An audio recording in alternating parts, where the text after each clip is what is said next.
Good morning, ladies and gentlemen. And let's start from this slide. 4.2, effects of an increasing income. So far we have already talked about the demand function of good one.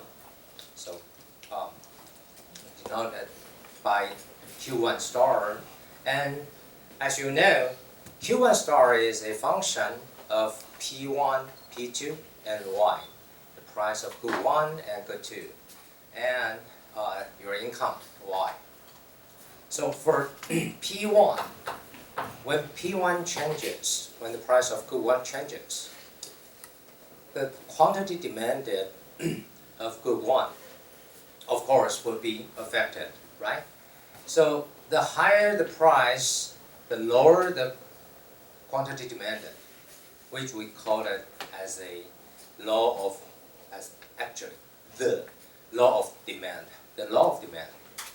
So it's an inverse relationship between these two variables, and the effect, if we put P1 on vertical axis and Q1 on horizontal, then the effect of its own price would be something like the movement on the what? The movement on the demand curve, right? So the inverse relationship, we just called it as the law of demand.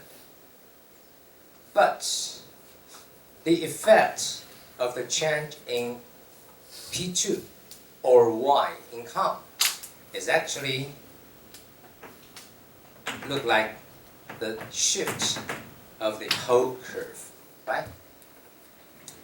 So the effect on the P1, Q1 diagram of these two variables would be a shift of the whole curve, right? So an increase in an individual's income, holding tastes and prices constant, causes a shift of the demand curve, right? Just as I said, right? And an increase in income causes an increase in demand, like a parallel shift away from the origin. All right. A parallel shift away from the origin. Origin is here, so it's a shift away from the origin, which means shift to the right. Okay? If the good is a normal good, so when Y, the income, increases, and the shift is something outward, which means this good is a normal good. Otherwise, if the shift is in this direction, then the good would be inferior, right? The more income you have, the more quantity demanded you got, which means it is a normal good. But if inversely, if you are the quantity demanded by you just reduced as income increases, which means this kind of good is inferior, right? Okay? So a normal good, the change in Y would be in the same direction as the change in the quantity demanded, which is a normal good. Okay? And so any kind of change in income just prompt the consumer to choose a new optimal bundle. So you are going to choose another one as you are richer, as you have more money. Okay? And the last point, the result of the change in income and the new utility maximizing choice can be depicted 3 different ways. So we have 3 different ways to capture this kind of effect. And the first one, we have already seen this income consumption curve, ICC. Okay, so given this budget line, the blue budget line and the pink indifference curve, they just be tangent each other at point E1. As you got more money, as your income increases, so the optimal choice would be at point E2 and then point E3. And if we just connect these 3 points, then we have an ICC, income consumption curve, right? So remember that for this kind of diagram, we just have Q1 on the horizontal and Q2 on the vertical axis. All right? So it's an indifference curve with or indifference curve analysis approach. And the second one, we may use a demand curve, the shifting demand curve to show this. So the corresponding points E1 and the corresponding quantity demand would be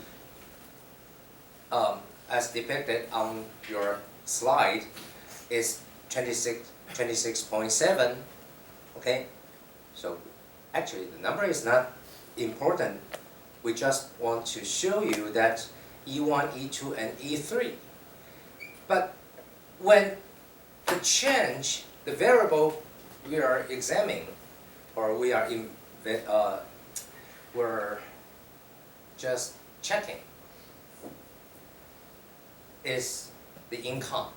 So when we are talking about Y, we just hold P1 and P2 constant, right? And because we hold P1 constant, so the price of good one is just hold constant. It's just unchanged, right? So the corresponding points would be on the same price level. Okay? So we have the demand curve just shift outward, and which is a normal good. Right? So this is the second way to depict the effect. And remember or notice that now the vertical variable would be the price, P1. And the horizontal is Q1, the quantity demanded. Is that okay for you? And the third one, we have the third one. We call it angle curve. So what is angle curve? Okay, now notice that for an angle curve, would you please just circle the variable on the vertical axis, Y, which is Y. So we put income on the vertical and Q1 on the horizontal.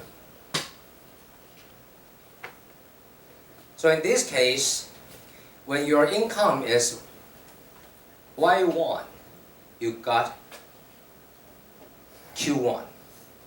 And the combination would be E1 star, and then E2 star, and then E3 star.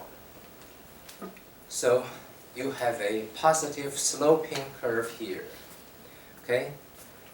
As your income Y1, Y1, Y2, Y2, and Y3, Y3. So you will see your income increases.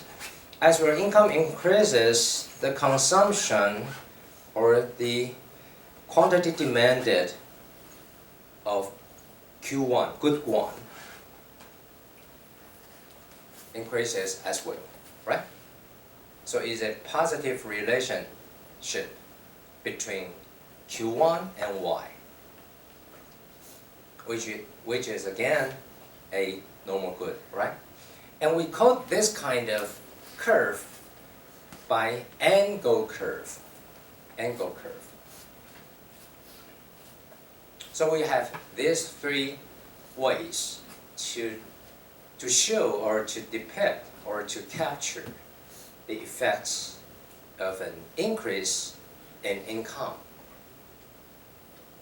We'd just like to know the effect of an increase in income on the quantity demanded of good one, okay? Which is Q1.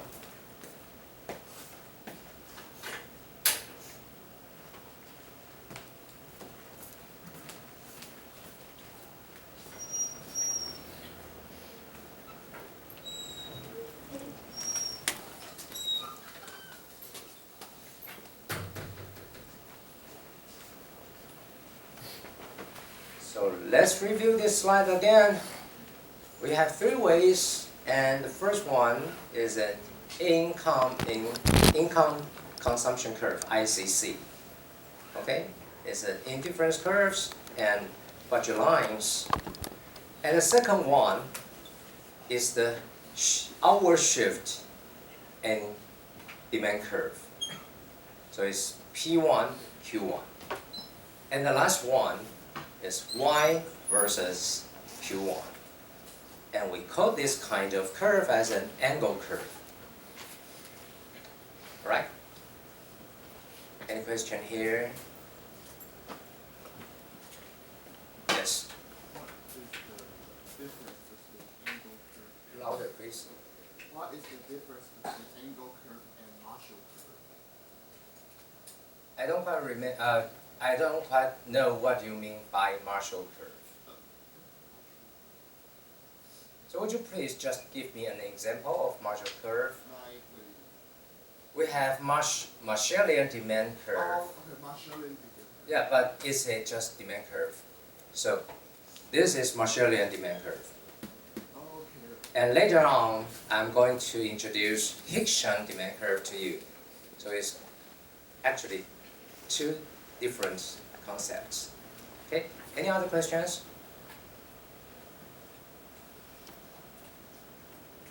Don't be shy, just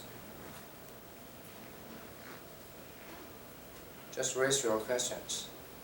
And I'll try my best to answer, to respond to you. No question here? Okay, let's proceed to the next one. Income elasticity. So, we have already seen something, we call it price elasticity. Sorry, too many T. Elasticity. Price elasticity of income, of demand. Okay, so we are talking about the demand for some good, like good one. So the demand for Q1, but the stimulus or the source of the change coming from price, then we call that price elasticity of income. Price elasticity of demand, and which is the percentage change in Q1 by the percentage change of P1. Okay? So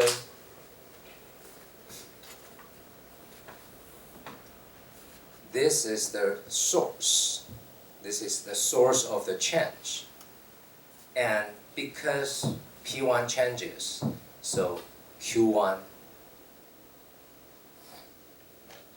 changes as well. Okay? Because Q1 is a function of P1, P2, and Y. So of course, when P1 changes, Q1 should be changed, or should have been changed. Now, we're talking about income elasticity. Normal price. So income elasticity, which means the percentage change in Q1 quantity demanded as the source of change to be from income. So this is the percentage change in income. Okay. Now we wanna examine the effects from Y to Q1. So we wanna measure the effect, how responsive of the quantity demanded by the change of income. This is what we are going to measure, okay? We want to measure this effect. So income elasticity of demand. So as I show here, delta Q over Q is just like dQ1 over Q1. So delta Q over Q is the percentage change in quantity demanded, right? And delta Y over Y is the percentage change in income, okay? So this is what we define. We just define. You know what I mean? Define, definition, okay? We just define this kind of elasticity as income elasticity of demand. All right? Now, we have a little bit math. Let me explain this math to you. Okay, the very first one, P1 Q1 plus P2 Q2 equals Y. We have already seen this several times, right? For decades of times. What does it mean? The expenditure on good 1, the expenditure on good 2, and the sum of the expenditure, which is the total expenditure, equals the total income, right? Expenditure equals income. Alright, so we want to differentiate the whole equation with respect to Y. We just differentiate the whole equation with respect to Y. So do you think P1 would be affected by the change in Y? Yes or no? No, right? Because P1, P2, and Y, oh, these three variables are exogenous variables, right? They are external to the model, which are not decided or not affected by the model. It's an outside thing, okay? We cannot decide it. It's just external or just exogenous variables. But as I show here, Q1 is actually a function of P1, P2, and Y. And of course will be affected by Y, right? And as well, Q2 will be affected by Y. So if we differentiate the whole thing, P1 would not be affected, but Q1 will. And the reason why we use partial is because Q1 is actually a function of P1, P2, and Y, right? But now we just hold P1 and P2 constant. We'd like to know the effect of the change in Y. Is that okay? Plus P2 and partial Q2, partial Y. Q2 is also a function of P1, P2, and Y, right? And Y itself, of course, will be affected by Y. And the result will be 1, right? Why we differentiate Y with respect to Y, of course, was 1. Okay? Any question here? No? Alright. Now, let me show you P1 and I will say Q1 so that I can make partial Q1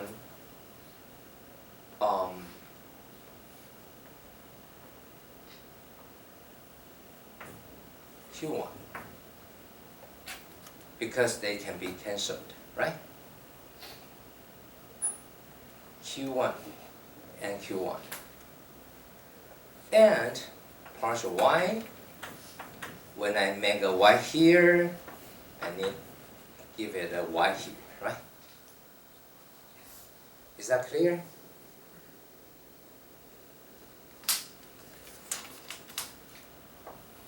From here to here is exactly or precisely the same, right? Because you may cancel Q1, you may cancel y. Okay? And I'll explain why we do this. And P2, Q2 over y, partial Q2, Q2, partial y, y equals 1, okay? All right. How to interpret this term? How would you say, or how would you interpret, give this term an interpretation? To say something, to tell me a story about P1, Q1 over y. P1, Q1 is the expenditure on good one, right? And y is the total income. So the ratio of this term, or the proportion, the ratio of P1, Q1 over y is actually the share of the expenditure. Okay? And we call it a share, and here I used theta. When I call it theta 1, and of course this would be theta 2.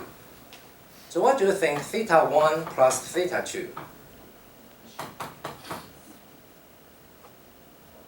Of course will be 1, right?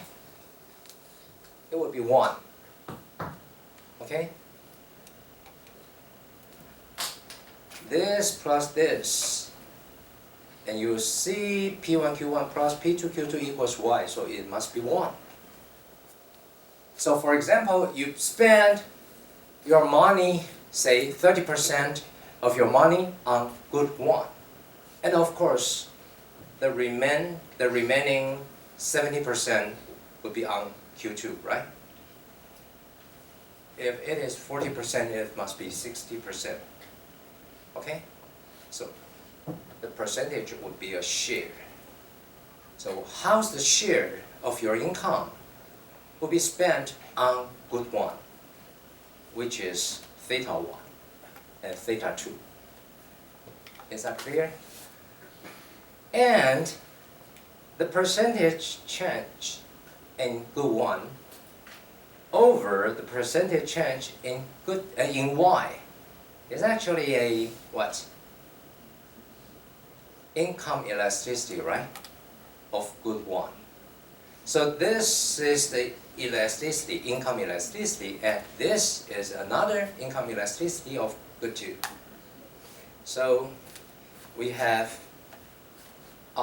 epsilon 1 plus epsilon 2 here. If you don't like this symbol, or we may use, say, eta 1 or eta 2. If you don't like this, then we may use eta as well, okay? Eta.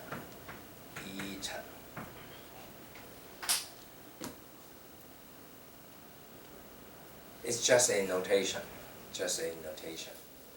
So the symbol, the notation for the income elasticity. And you see this, which means the income elasticity, or the weighted average of income elasticity would be 1. So what does it mean by weighted average?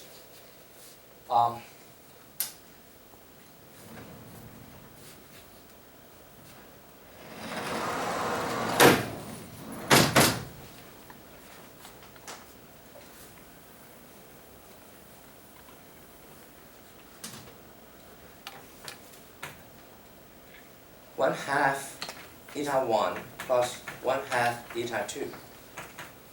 Okay, no matter what's the result. How would you say this? It's a simple average, right? Just like x plus y by 2.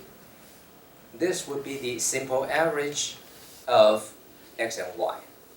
Is that clear? So 1/2 x, 1/2 y. This is just like the weight or the coefficient. So the weight, when the weight is equal, which is just a simple average. So for example, say that we have 100 students in this class, and if I just sum up all your scores, so it's a total score, right? And divided by 100, it would be the simple average of what? Of your scores, right? So it would be a simple average score if I just give every single score of yours by a weight 1/100. Okay? Then it's a simple average. But what do you think?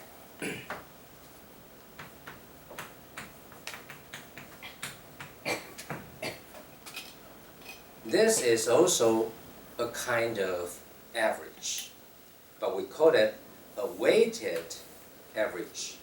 A weighted.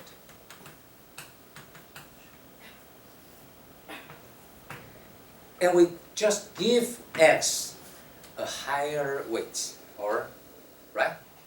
And give y a smaller weight. We regard x as more important, so we give it a higher weight. Okay?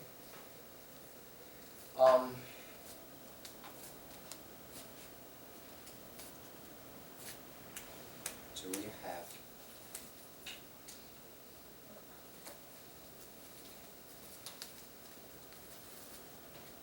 All right. For example, in a contest, if we have so-called professional judge,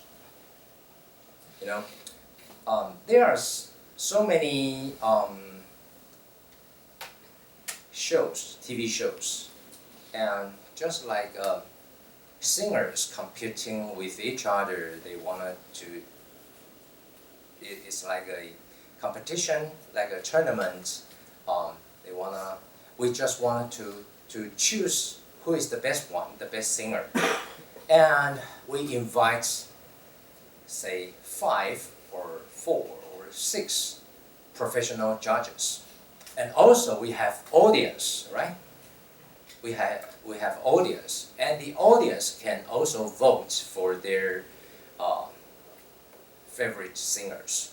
Okay, so we may give a professional judge or referee, give a professional referee something like whose vote is 10 times to an audience voter. So you know what I'm talking about. So the professional judges may have their vote and their weight can be 10 times as the audience voters, audience judges, whose weights. So it can be so we just weighted, or, there's a better example here. Just in our class, and if we don't consider the score of the assignment, and I would say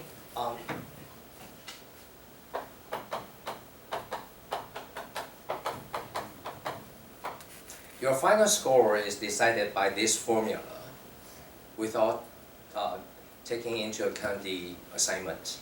Then